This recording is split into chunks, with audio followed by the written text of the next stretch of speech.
E se você deixou de participar, de assistir um dos nossos programas, não deixe de visitar a página da TV Aparecida no YouTube.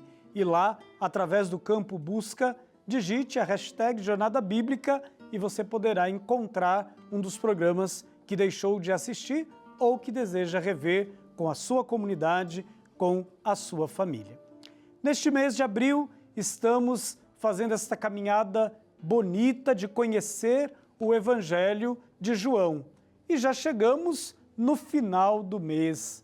E claro, nos ajudou a fazer esta jornada o professor Padre Telmo, ele que é doutor em teologia, professor de Sagradas Escrituras. E desde o nosso primeiro encontro, ele tem nos ajudado a entender as particularidades do Evangelho de João. E hoje ele vai concluir para nós este estudo que estamos fazendo há alguns encontros. Por isso, mais uma vez, quero convidar o professor Padre Telmo para estar conosco. Bem-vindo entre nós, professor.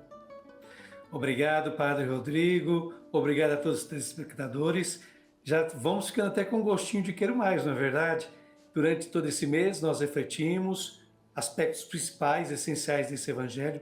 Faço votos que você tenha começado a ler esse Evangelho, ou até já terminado, que não é tão grande assim, né? São 21 capítulos, e para nós é uma alegria estarmos aqui novamente. E Padre Telmo, é uma alegria estudar as Sagradas Escrituras aqui com tantos telespectadores, porque nós os encontramos por aí, eles vão dizendo, olha, já estou na metade do livro, viu? Já consegui ler alguns capítulos. Por isso a gente aqui vai sempre estimulando este contato com a Palavra de Deus e, claro, vamos dando algumas dicas para que não façam leituras fundamentalistas das Sagradas Escrituras, mas leituras estimuladoras e construtoras de novas comunidades. Padre Telmo, fizemos um caminho longo de 3 encontros, já estamos chegando no nosso 4º encontro e o senhor nos trouxe assim, muitas particularidades acerca do Evangelho de João. E nós chegamos ao epílogo de João, né? Um momento não relatado por nenhum dos outros evangelhos, que é a conclusão. O que é esta conclusão dentro do Evangelho de João? Veja bem, aqui a gente tem que fazer uma distinção, porque o epílogo propriamente dito do Evangelho é o capítulo 20, versículos de 30 a 31, que até eu posso ler aqui agora, porque é bem rapidinho, que diz assim: Jesus fez muitos outros sinais diante de seus discípulos, que não estão escritos neste livro. Estes foram escritos para que creiais que Jesus é o Cristo, o Filho de Deus, e para que, crendo, tenhais a vida em seu nome. Então, veja bem, este é o epílogo propriamente dito, que todos os estudiosos reconhecem como sendo a conclusão oficial do Evangelho. E aqui nessa conclusão, João diz por que escreveu esse Evangelho, para que as pessoas possam crer e, crendo, tenham a vida no nome de Cristo, ou seja, vivam segundo essa fé que dizem ter. Então o evangelista João deixa claro que ele não escreveu um evangelho simplesmente para encher de teorias ou de conhecimentos acerca da pessoa de Jesus Cristo as pessoas que ouvissem ou lessem o seu evangelho. Não. O evangelista João deixa claro que a sua intenção ao escrever esta obra era que todas as pessoas que a lessem, de fato, firmassem a sua fé em Cristo, reforçassem a sua fé em Cristo e passassem a viver e praticar essa fé ainda com mais ardor e temor. Era essa a grande intenção do Evangelho. Agora, eu creio que a sua pergunta esteja mais interessada no capítulo 21, que encerra o Evangelho de João e que foi um acréscimo. Isso hoje todos concordam com isso, tanto no meio católico quanto no meio protestante, todos concordam que o capítulo 21 de João é um apêndice, ou seja, um acréscimo. E aqui o que fala? Fala de uma pesca milagrosa, aquela pesca que nos evangelhos sinóticos é colocada no início da missão de Jesus na Galileia, no início da sua vida pública. Aqui em João ela é colocada no final, uma pesca milagrosa e uma refeição. Depois vem a vocação de Pedro, Aí vem a cena com o discípulo amado e se conclui o evangelho. E esse acréscimo, digamos assim, esse capítulo acrescentado, né, digamos assim, pretende, ao que tudo indica, colocar um pouco o Jesus ressuscitado em ação, né? Colocar o Jesus ressuscitado agindo. E aqui se alivia a barra do Pedro, que tinha ficado muito feia no relato da paixão de Cristo, porque ele, lá no Sinédrio, enquanto Jesus Cristo é interrogado, e diz que ele falou tudo às claras, e que os seus discípulos podiam comprovar o que ele pregou, e que não tinha nada de tão subversivo assim no que ele disse, Pedro, lá fora, negava ser discípulo de Jesus. E Pedro antes já tinha falado, olha, eu vou com você até o fim do mundo, eu estou com você e não abro.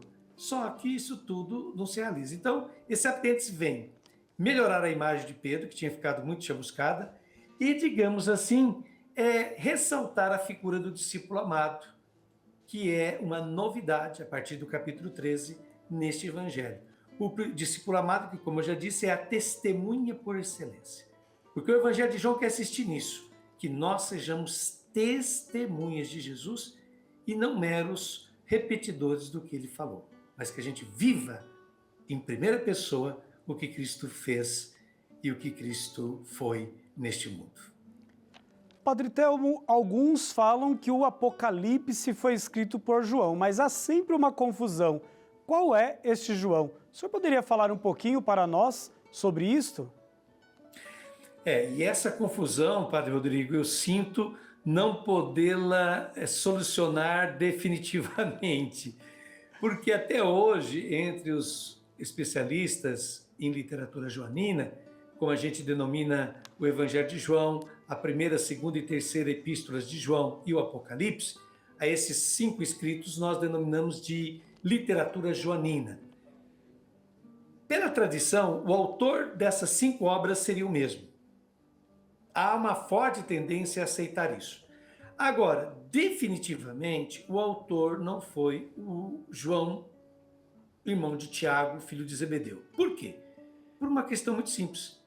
Quando o Evangelho, as cartas e o Apocalipse foram redigidos, foram escritos, este personagem, ou seja, João, apóstolo de Cristo, João, irmão de Tiago, filho de Zebedeu, já estava morto. Muito simples, já estava morto. Por quê? Porque eles eram mais ou menos, esse João era da mesma idade que Jesus, mais ou menos.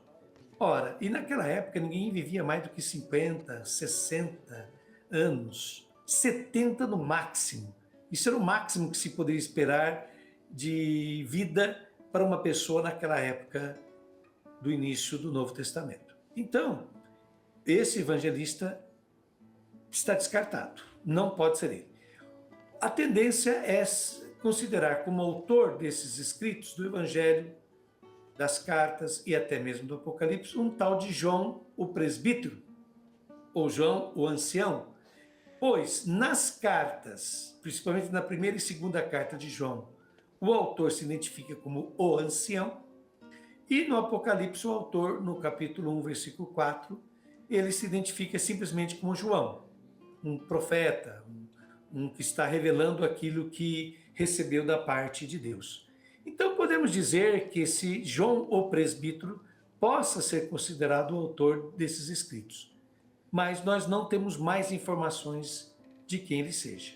Era provavelmente da Ásia Menor, conhecia bem o grego, mas principalmente conhecia bem as Sagradas Escrituras dos judeus e era bem informado, inclusive, sobre a geografia da Terra Santa, a geografia da Palestina, porque ele é mais preciso que os outros evangelhos, os evangelhos sinóticos, ao descrever os locais e os deslocamentos de Jesus pela Palestina. Padre Telmo, nós sempre perguntamos aqui no nosso último programa, onde a gente conclui o estudo, o que este livro nos ajuda a viver a dimensão da vida comunitária no hoje da nossa história. O Evangelho de João, nesse sentido, ele é espetacular. é um evangelho que é um verdadeiro caminho místico para quem quer ser seguidor, seguidora de Jesus Cristo. Por quê? Porque o evangelho de João, ele parte do pressuposto de que quem está com Jesus não pode estar com o mundo. Em João existe essa palavra técnica mundo, e ela tem vários significados ao longo do evangelho. Mas o principal significado de mundo no evangelho de João é o conjunto de forças que se opõem à ação de Jesus nesta terra, à implantação do amor, da misericórdia de Deus, da justiça divina neste mundo. Então, João deixa claro que quem quer seguir Jesus Cristo deve se preparar para enfrentar a oposição do mundo. E o mundo é identificado com as trevas, e Cristo é identificado com a luz. Tanto que no prólogo do Evangelho, no início do Evangelho, João fala: a luz veio ao mundo, mas o mundo preferiu as trevas. Ou seja, o Filho de Deus veio ao mundo, o Cristo veio ao mundo, mas por incrível que pareça, o mundo parece ter escolhido, preferido as trevas, o pecado, o egoísmo, a morte. O Evangelho de João, ele frisa muito a vida. O Evangelho de João fala muito da vida. E olha, nós estamos vivendo um período da história da humanidade em que mais do que nunca nós precisamos falar de vida. A vida do planeta que está sendo ameaçada, a vida das pessoas que é ameaçada constantemente pelas guerras, fomes, violências, misérias. Nós vivemos sempre o perigo de perdermos a vida, seja a vida do planeta, seja a nossa própria vida pessoal.